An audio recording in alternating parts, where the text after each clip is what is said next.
आखिर वह दिन भी आ ही गया जिस दिन निर्मला का घर में अंतिम दिन था। राठौर साहब पूरी तरह स्वस्थ हो चुके थे। देखभाल के खर्च और निर्मला की सैलरी उनका बेटा ऑनलाइन दे चुका था। दरअसल हुआ यह कि रिटायरमेंट के बाद राठौर साहब का अधिकतर समय घर में ही बीतता था। उम्र के आखिरी पड़ाव में तबीयत कुछ ज्यादा ही बिगड़ गई, तो विदेश में रह रहे बेटे भू ने देखभाल के लिए नर्स का इंतजाम कर दिया। 30 साल की नर्स निर्मला सुबह 6 बजे आती और शाम को 7 बजे चली जाती। वह बेहद विनम्र और जिंदादिल महिला थी। उसके पति कुछ साल पहले ही एक सड़क दुर्घटना में चल बसे थे। घर में केवल बुजुर्ग सास ससुर और एक 10 साल की बेटी थी। निर्मला की देखभाल और दवाइयों के असर से राठौर साहब की तबीयत में सुधार होने लगा। बेटा रोज शाम को वीडियो कॉल करके उनका हालचाल पूछकर अपना उत्तरदायित्व निभा लेता था। जैसे जैसे राठौर साहब की तबीयत में सुधार आ रहा था, वैसे वैसे वो मन ही मन उदास भी हो रहे थे। इसकी वजह थी स्वस्थ होने के बाद फिर उसी अकेलेपन को झेलना। राठौर साहब चाहते थे कि निर्मला उनके पास रहे, लेकिन वह नर्स नहीं होममेड थी।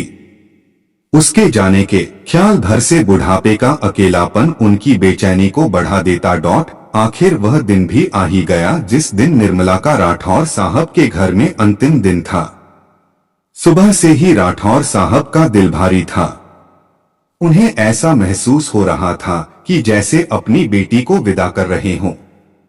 रविवार का दिन था, सो उस नर्स की बेटी भी, जिसका नाम अर्चना है, अपने मां निर्मला के साथ थी। शनिवार को उसके लिए लाए ड्रेस, चप्पल, खिलौने और मिठाई बड़े प्यार से दुलार करते हुए राठौर साहब ने उसे थमाया। अर्चना झिझकी और अपनी मम्मी की तरफ देखा। मम्मी की नजरों से हाँ का इशारा मिलते ही उसने सामान ले लिया। इसमें क्या है अंकल जी? निर्मला ने पूछा। तो राठौर साहब ने कहा, तुम्हारे लिए सूट। निर्मला फिर बोली, लेकिन अंकल जी इसकी क्या जरूरत थी? जरूरत नहीं थी बेटा, इसे तो बस एक बूढ़े पिता का अपनी बेटी के लिए प्यार समझो। यह कहते हुए राठौर साहब ने आशीर्वाद भरा हाथ निर्मला के सिर पर फेरा। यह देखकर निर्मला की आंखों में आंसू आ गए। सब सामान उठाकर दोनों मां बेटी जाने को तैयार हुई तो अचानक निर्मला ठहरी और मुड़कर राठौर साहब को देखा। उनकी आंखों में भी आंसू थे। निर्मला चलकर राठौर साहब के पास आई और उनके गले लग गई। यह शायद संसार का सबसे सुंदर दृश्य था। निर्मला ने अपने पर्स से अपना कार्ड निकाला और राठौर साहब को देते हुए कहा, अंकल जी, बीमार वृद्धों की देखभाल करना मेरी जॉब है।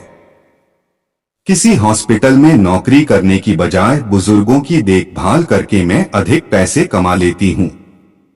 इस नौकरी से मुझे 2 फायदे हुए हैं। एक तो पति के जाने के बाद मजबूत आर्थिक बल मिला और दूसरा आप जैसे बड़ों का प्रेम और आशीर्वाद। जितने भी अकेले वृद्धों की मैंने देखभाल की है, उनसे पारिवारिक रिश्ते बन गए हैं। सभी सुबह अपने अपने जरूरी काम निपटाकर मेरे घर आ जाते हैं और आपस में खूब हंसी मजाक बातें करके पूरा दिन बिताकर शाम को चले जाते हैं। इस तरह सभी अकेले बुजुर्ग आपस में अपने सुख दुख बांटकर अपना भरा पूरा परिवार बनाए हुए हैं। क्या आप भी इस परिवार का हिस्सा बनेंगे?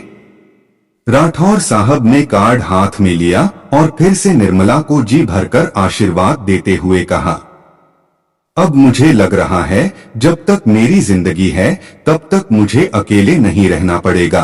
अर्चना ने इठलाते हुए कहा, मैं किसी को अकेला नहीं छोड़ती। अर्चना की बात सुनकर सब हंस पड़े। मित्रों, अगर वीडियो पसंद आया है तो प्लीज हमारे चैनल को सब्सक्राइब कीजिए, वीडियो को लाइक कीजिए, कमेंट कीजिए और शेयर कीजिए। वीडियो देखने के लिए धन्यवाद।